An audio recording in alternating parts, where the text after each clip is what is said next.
Welcome to Insiders, B2B intelligence for those serious about surf parks. People were looking to nature as a way to escape from what was going on with urbanization, industrialization, to escape from the city, to get to nature as a way to, a kind of spiritual revival or even a bodily revival, to use nature as a way to escape from the urban.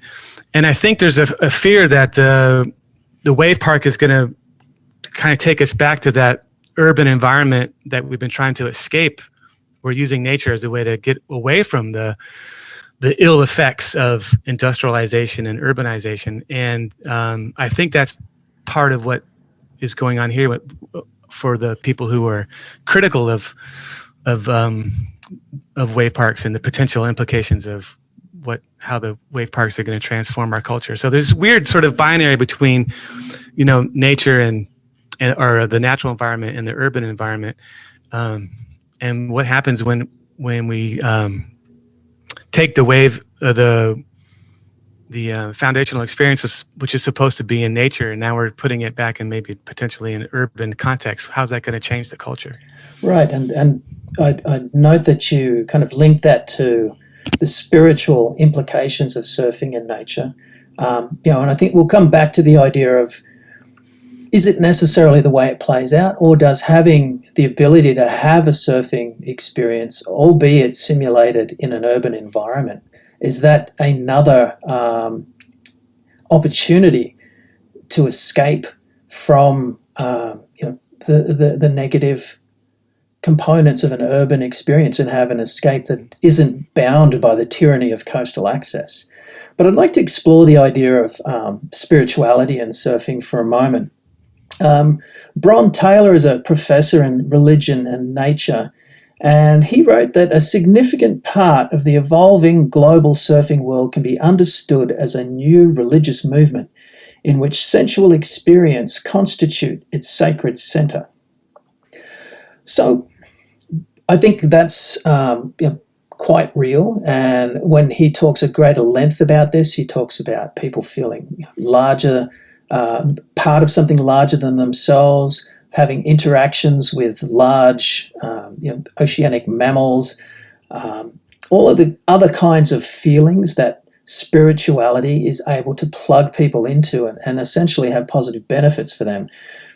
What do you think this means when we reproduce waves in surf parks? Are there potential links to these spiritual benefits? I think that's the $64,000 question right there. I think that's where it becomes a little bit more complicated. And I don't know. I'm sort of ambivalent on that one.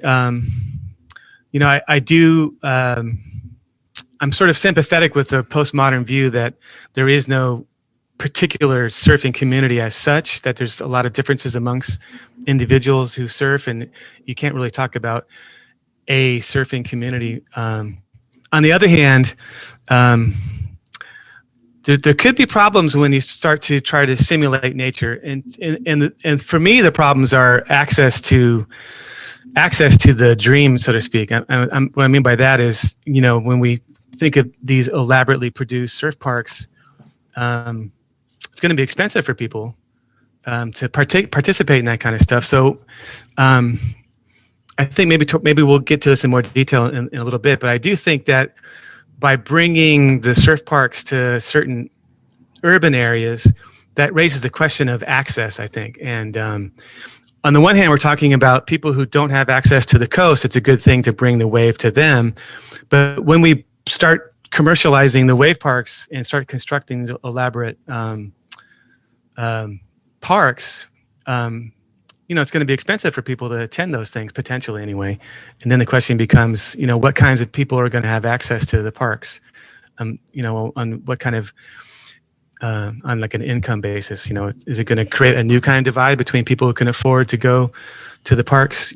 I'm thinking here about skiing might be one way of thinking about what wave pools could become. Skiing is very expensive and it's sort of an exclusive activity for people who can afford it.